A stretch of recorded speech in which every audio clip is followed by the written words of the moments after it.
So today we want to talk about my rig rundown. How am I set up in 2020 with my RC300 loop station? What effects am I using? How do I have my signal chain routed? And how have things changed? Because if you're a live looper, you're probably constantly upgrading and updating and changing your setup as you get better or get more creative or see how other people are doing it. I know I do. And I remember thinking, man, if only I could see how Mike Love or Bernhoft or Tosh Sultana had all their rigs set up, I could change or be better, have more creativity or do cooler things. And I remember once Bernhoft actually played in Washington, D.C., and I went to the gig and I sat right up against the stage, and at the very end when they were cleaning up, I asked the guitar tech if I could go and take a photo of his rig, and I did, and it helped me rearrange how I thought or how I think about my setup for live looping. So without further ado, here is the rig rundown for my live looping setup for 2020. All right, so here we are with the rig rundown of 2020 for a live loop setup. This is what I've been using for 2020. So I want to show you, starting from the signal of the guitar, what I got going on here. All right, so over here I have a Line 6 G30 wireless setup. This is a Helix Line 6, and they don't make it convenient to add a wireless connection to this. So what I did was, you see I put a piece of Velcro right there and just attached the wireless rig. And underneath this pedal board, I actually have the Helix sitting on a pedal board, and I have a Voodoo Lab power brick underneath there, which is powering all my stuff. So the guitar goes into the wireless rig first, and then it connects up in there. And now I got all my toys in here. And this changed a lot for me. The Helix Line 6 is a monster with incredible capabilities, but I am a minimalist, and I was just tired of buying a million pedals, and this solves a lot of problems for me. So what I have first, if we start on the far left over here, I have this set up to a clean guitar. Okay, so from the clean guitar setting, I added a boost. So that's a boost pedal. I have a delay pedal right there. Gotta have that if you're a reggae guy. And then I got my leads and distortion. And then I kind of have hidden back over here some reverb. But pretty much that's it when it comes to the guitar piece, when I'm looking for the guitar sounds. And then I have my outside of it. I hate the wah pedal on the Helix Line 6. If you watch this has crapped out on me, and no matter how much I adjust the tension on the screw on the side, this is just a problem. And I'm not a huge fan of the wah pedals that are in here, so I basically just added the guaranteed Crybaby external wah pedal for me. And beyond that, I wasn't able to dial in perfectly. And that's probably user error on my part, but I couldn't get a great Micro-Tron 3 envelope filter sound. So I added the Micro-Tron that I got going on over here. So for the guitar, those are the pieces that I'm using. So moving on to this next setting that I use is an octave pedal for bass. So when I loop, I do a regular guitar sound, and then I can loop a bass track. Right, so that's what I have that set up. I actually have a bass cab, a bass amp, an octave pedal, dynamics and compression, and an EQ to really dial in, because a guitar isn't going to sound perfect as a bass rig unless you dial that thing in. So that's what I've done there.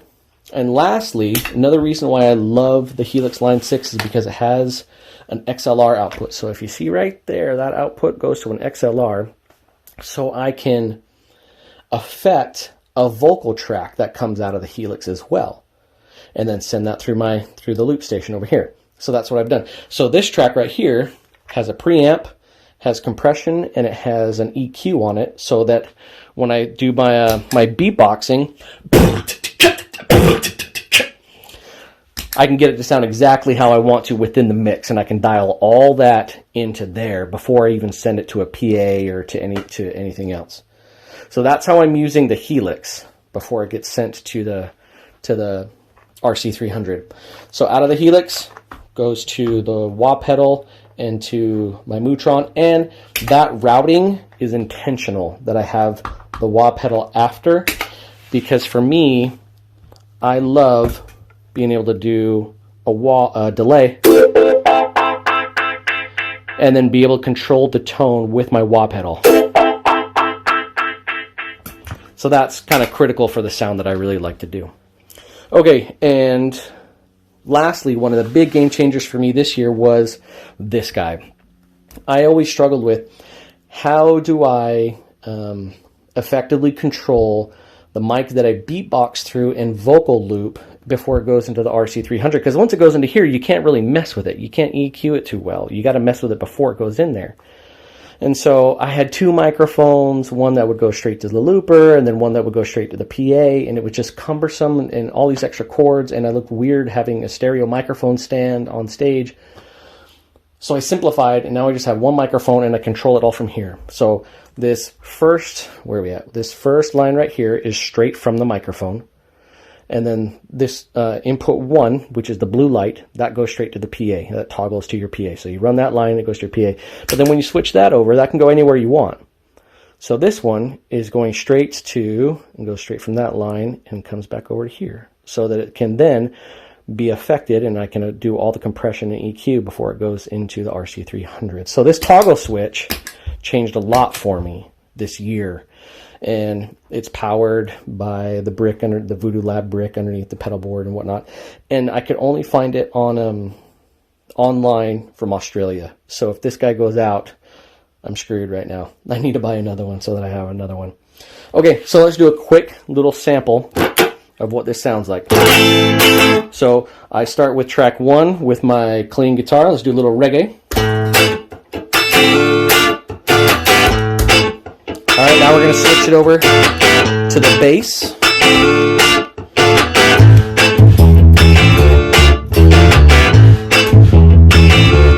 All right, and now we're going to switch it over to the vocals, and then we're going to switch the toggle to switch over. Here we go.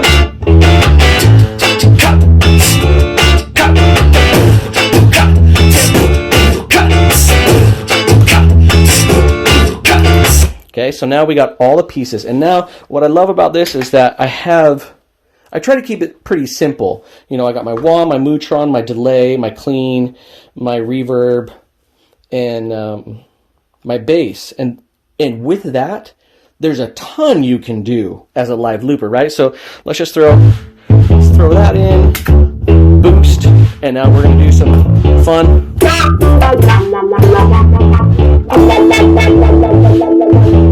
You know, and I could loop that one if I wanted to, or let's do some delay on top of this. Let's do the bass track. Let's change the tempo.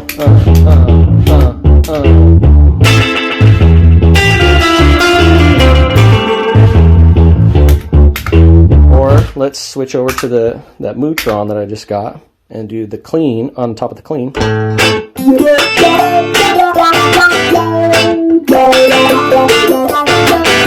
Oh, put the bass back on.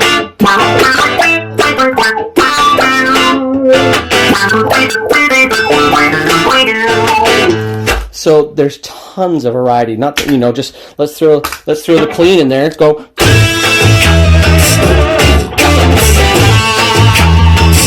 Right? There's tons of variety, and then you just mix in, okay, all the vocal looping we're going to do on top of different sections and different tempos and genres and all that fun stuff. But with as simple, right? Some people might think this is complicated, but this is pretty simple. You'll see some loop setups that are kind of intense and overwhelming. Like you look at Tosh Sultana's current rig, and it's pretty intense. But this is what I've been using, and I love this. I'm sure it's going to change, but for 2020, this is what I've been using.